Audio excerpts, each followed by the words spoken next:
Okay. Go to the chair, Jay. You can sit down right there. You can sit. Thank y'all for joining us. Happy Easter to everyone out there. I hope everyone is enjoying their Easter Sunday. I know the kids out. They got a really big 4-day weekend. I hope you guys have colored eggs. Hope you have went and found eggs. I hope you have put on your Sunday best. And looking from all the pictures that I see on social media, everybody's having a great time on this Easter Sunday. Hopefully the weather holds up today and you're able to go out and enjoy your weekend. But of course, this is the Good Things Jackson Show. I'm your host, Brad Kamikaze Franklin, and this is the show where we talk about all things positive, all things good in the city of Jackson. If you are interested in negativity, this is not the show for you. We are here to talk to folks about good things that they are doing in the community, candidates, organizations, organizers, business people, entrepreneurs, all the people that exist in the city of Jackson that are doing something good. We want to give them a platform here to talk about those good things that they are doing, and we've got a really good show lined up for you today. We've got 3 guests that are going to be on.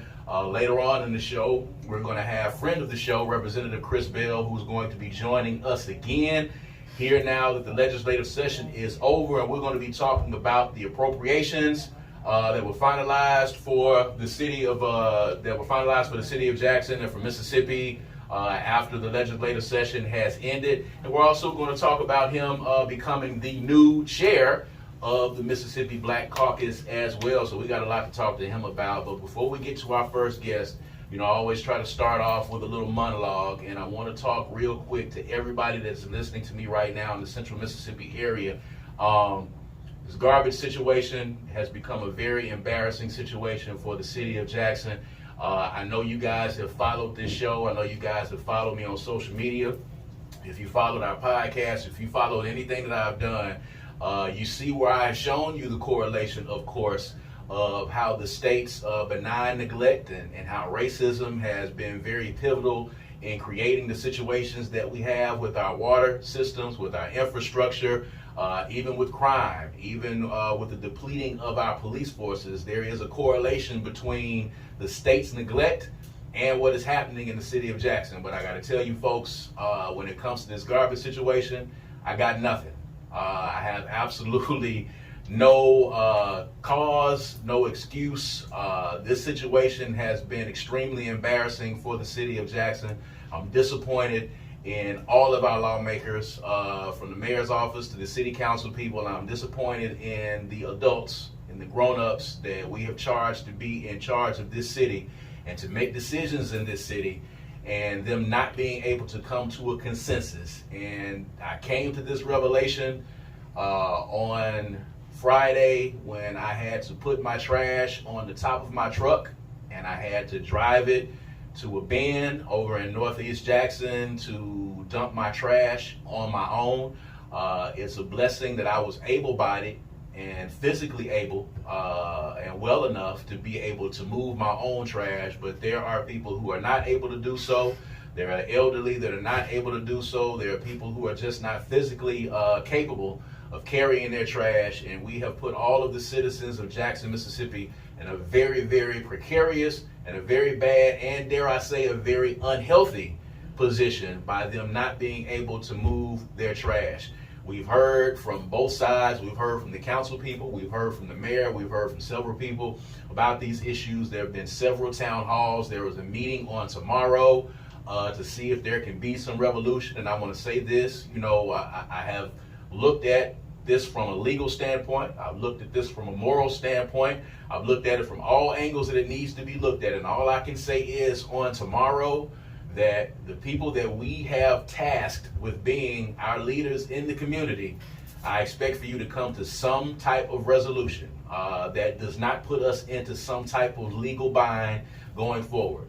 Everybody should be above board. Everything should be on the up and up. And we should figure out what needs to be done to get this trash situation taken care of. Because I tell you, if we are fighting against the state trying to take over the city of Jackson, in this particular instance, I don't think any of us would be surprised. If the state tried to come in and take over the trash collection in the city of Jackson, there's nothing I can say about it. Because their stance is the city of Jackson can't handle business, and our city officials don't know how to handle business. And this trash situation, unfortunately, is giving them the ability to say, see, I told you so.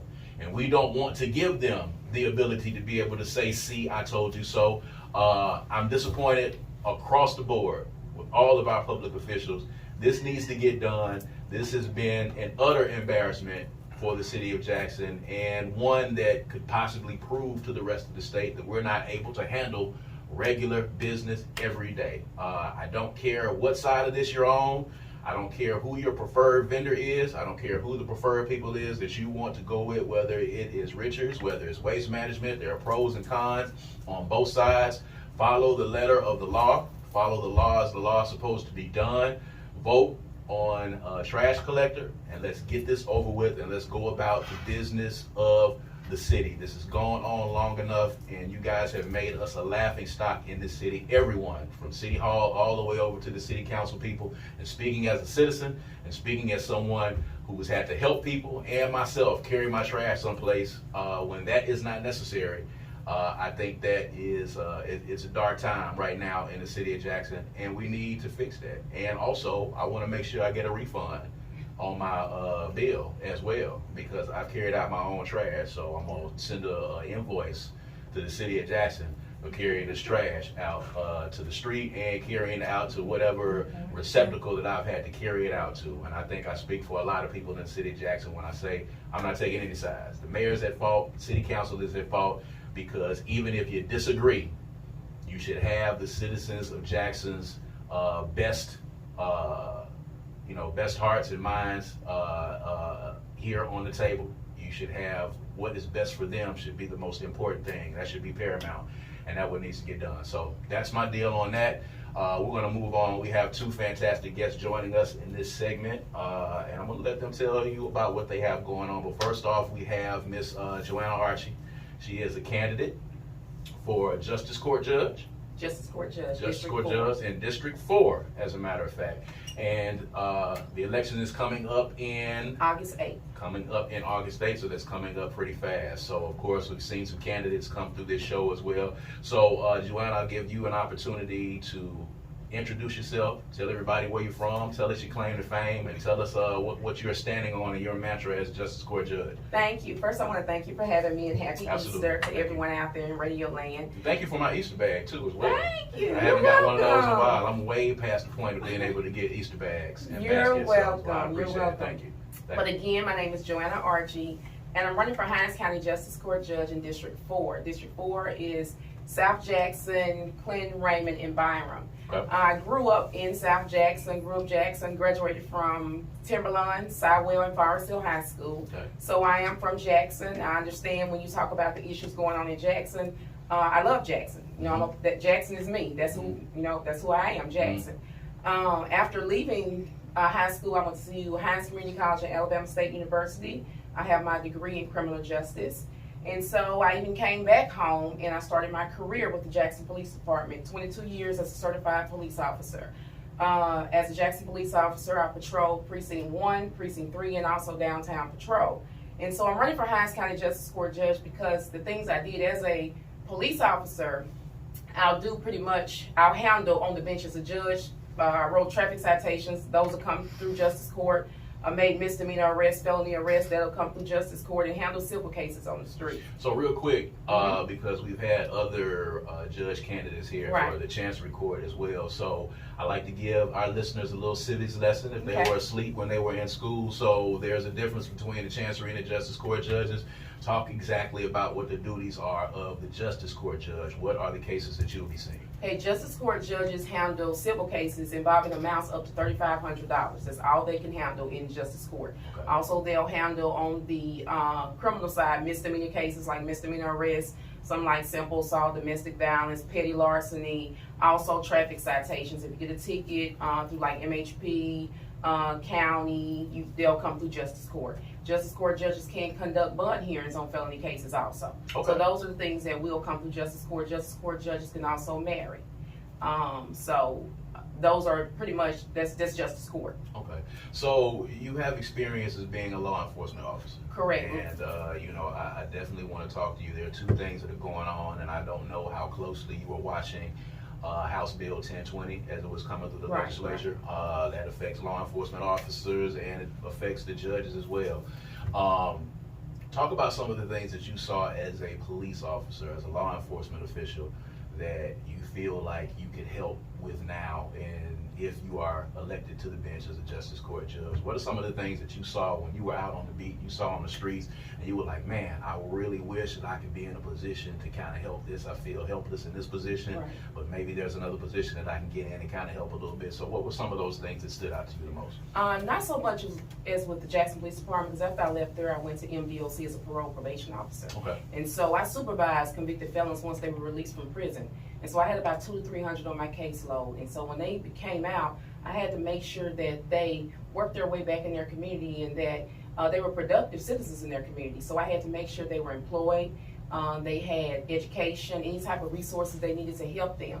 And so one thing I did saw that caught my eye, and it became a passion of mine, when they would come in the office and they were released from prison, and so many of them would say, Miss Archie, I didn't do it, I had a deal presented before me, and I'd rather took the deal than serve 20, 30 years in prison. And so that showed me that when we talk about preventing recidivism and having a revolving door in the courtroom, that shows me that people don't understand and know the law. They don't understand the criminal justice system. And so all they know is I commit a crime, I go before a judge, I'm asked, do you understand your rights? Do you understand? And I just say yes. I say yes to everything. So once I go to prison or go to jail and I'm released, I'm back doing the same thing because I don't understand. I didn't understand. And so even now I teach law and public safety class. I'm a law enforcement instructor. So I teach our youth that are interested in pursuing a criminal justice field degree after high school.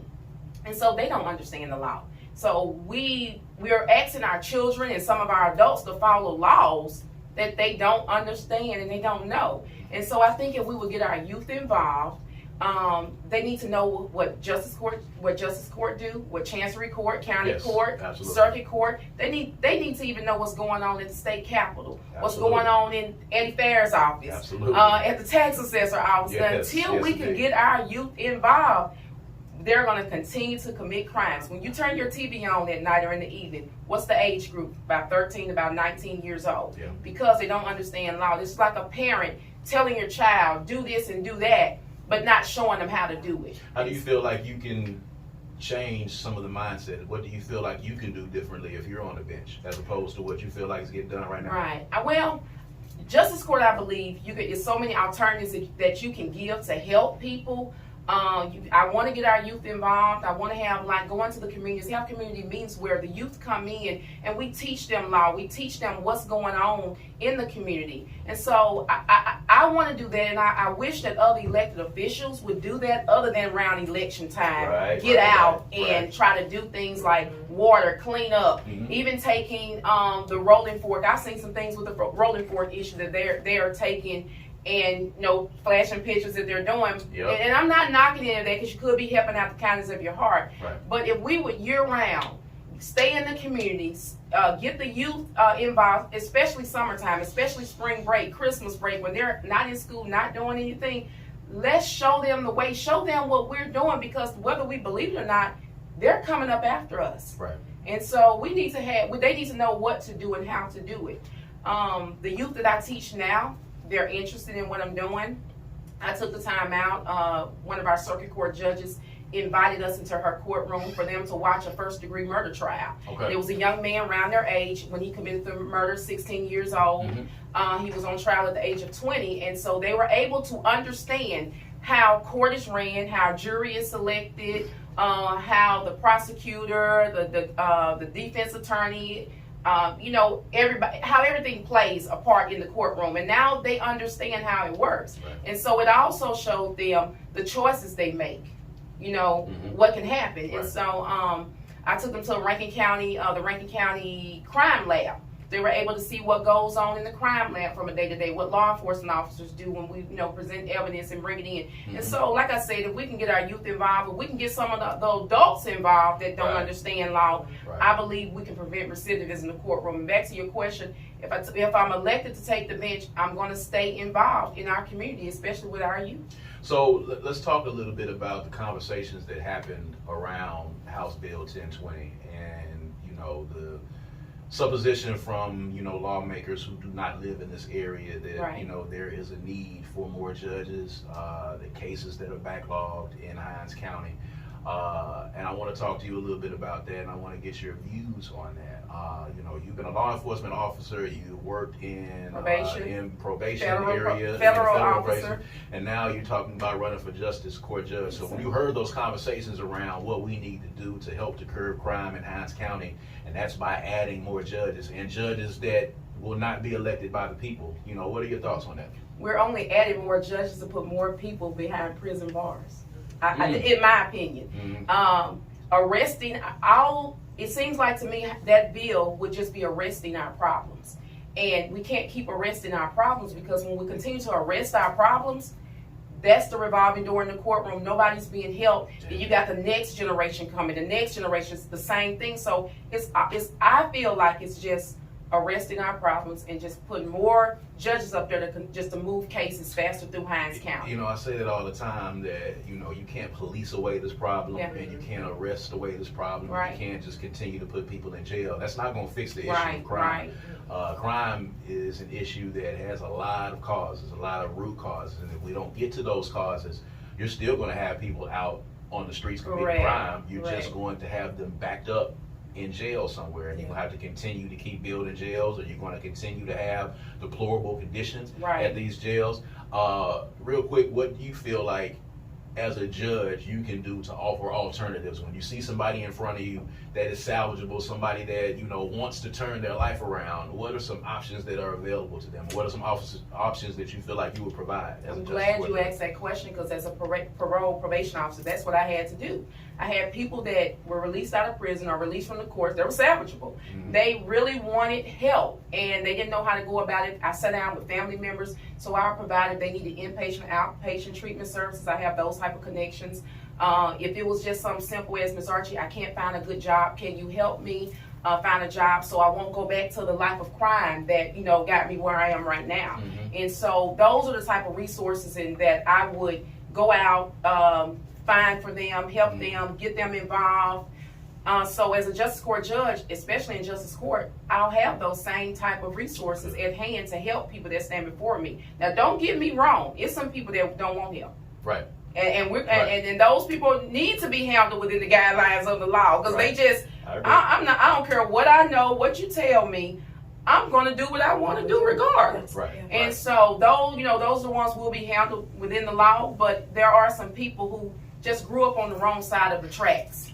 And some that just were ignorant to the situation they were in and made some really bad choices. And some made some mistakes. And so those are the ones that are sincere, and I do have those resources to help people. As a parole probation officer, I tell people that I had to make decisions. I had to go before the parole board for some of my people, and I had to go back before circuit court judges, and I had to recommend whether somebody should go back to prison or they should continue under my supervision. Now, keep in mind, sending them back, they might have 30 or 40 years over their head. So that was a weight I had to really carry on my shoulders and make sure that I was making the right decision. Will my resources on the outside help you, or will they not help you and you just need to go back in? And so as a justice court judge, I'll make decisions, similar to that. And so I asked District 4 to vote for me. I have the experience and the knowledge. I pretty much have done the job in the seat as a parole probation officer. And so I'm just asking District 4 to give me that chance and vote. So real quick, anybody that wants to follow your campaign or donate to your campaign, give us all of the contact information for you. You can follow me on Facebook, Joanna Weathersby Archie, Joanna Weathersby Archie. You can contact me, my campaign manager, 601-540-3805, 601-540-3805, or you can email me, Joe Archie, for the number 4 judge@gmail.com. That's Joe Archie, judge@gmail.com. That is Joanna Archie. Thank and you. Interestingly enough, we have another Archie that is joining us. We have Ebony Archie, Erica Archie, that's going to be joining us right now. She's in the studio, and she's going to be talking about a fantastic event that I was really excited when I saw it, because I'm always for bringing life and energy and excitement down to Farish Street, and I think that's very important. You are one of the creators of First Friday on Farish. So talk a little bit about this event. What was the inspiration behind this event, and tell people what they can be looking forward to on the 14th? 14th. Okay, go ahead. Well, just like you said, I'm Erica Archie. Just to introduce myself, I am a native of Jackson, grew up right here, Sykes Elementary, Chastain, and graduated from her in 1996. So Jackson has my heart, and that's where the biggest thing, this community means the world to me. Then Farish Street means the world to me because I'm a history buff. I taught school for 18 years, so history is one of my main things that I love. But when the slaves were freed, they knew of a place in the Farish Street area because they used to work at the cotton gin there. Yes. So once they were free, they left where they were, came to the Farish Street area, and saw this as after Reconstruction, saw this as a safe haven, because we know that during Reconstruction, Jim Crow laws were enacted, and then blacks had to really retreat into their own spaces. So this was a space that we created. We created our homes, our churches, our doctor's offices, our dentist offices, our stores, and all of these things. And after years, and then with the civil rights movement and integration, things began to decline after that. So it was just, this always been an area to me. My ancestors are such a huge part of my life and a part of my daily meditation and thinking and prayers. So I just really wanted to revitalize this area for the community. That's the first thing. The second thing, Eric and our dream was to help entrepreneurs. So many people have businesses, like I like to say, businesses in their heart. I myself have a business in my heart. I make and sell jewelry, Serenity Handcrafted Jewels.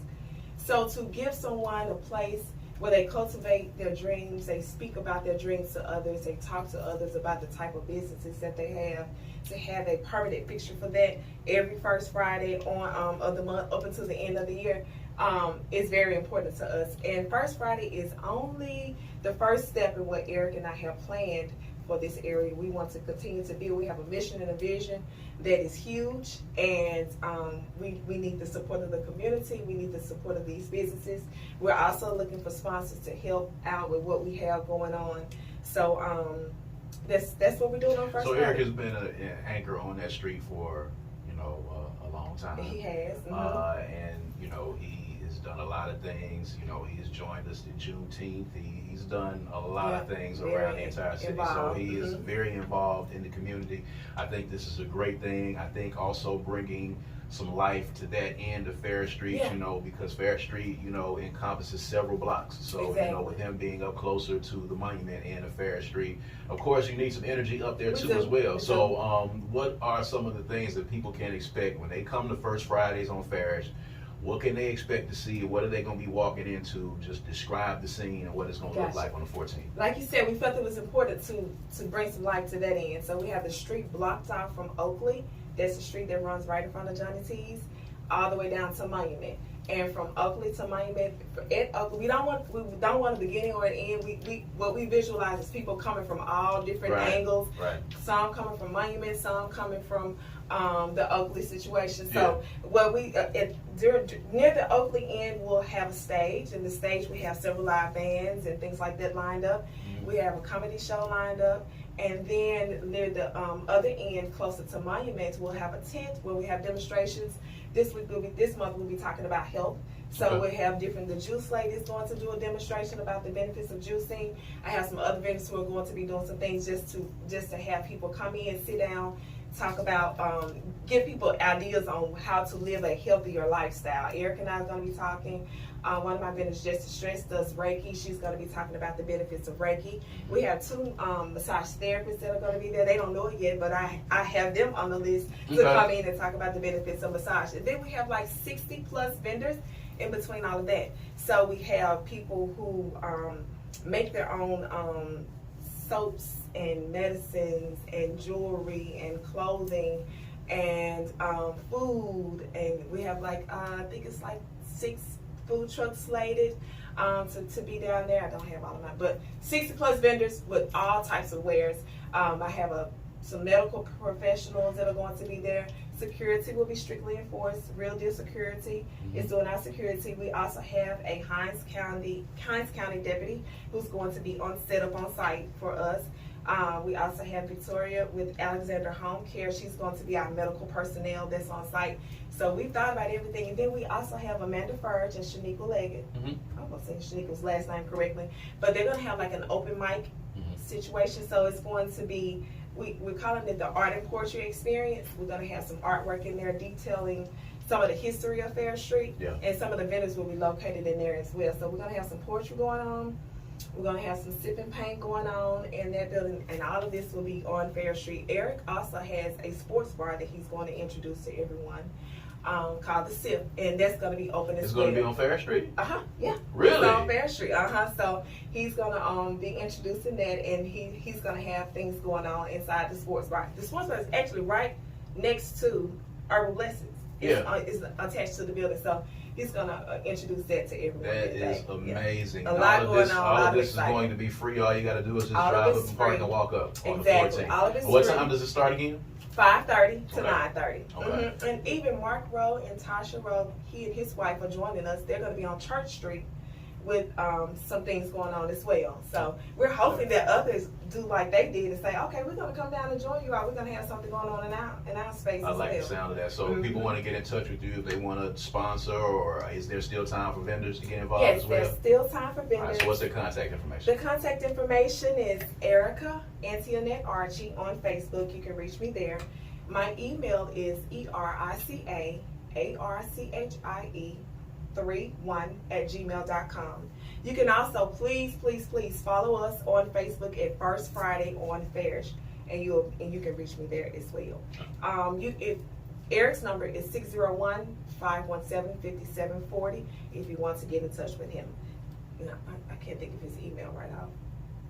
That's a lot of information. Yeah, They can't find you for that. They're not trying to find you. They can't find you for that. Erica Archie with First Friday on Farish, and Joanna Archie, who is running for Justice Court Judge in District 4, joining us here on the Good Things Jackson Show. I hope you guys have been tuned in for this segment. Please contact these ladies if you're interested in helping with Miss Archie's campaign, or if you're interested in helping Erica Archie and Eric Collins with First Friday on Farish. Please make sure you do that. This is definitely Good Things Jackson. We're going to take a quick break. When we come back, we've got Representative Chris Bell is going to be joining us. We're going to talk about the fallout from this year's Mississippi legislative session. I've got the appropriations that were finalized in front of me. We're going to talk about those. We're going to talk about him being named the new chair of the Mississippi Black Caucus as well. So we got a lot to talk about. So you stick with us, and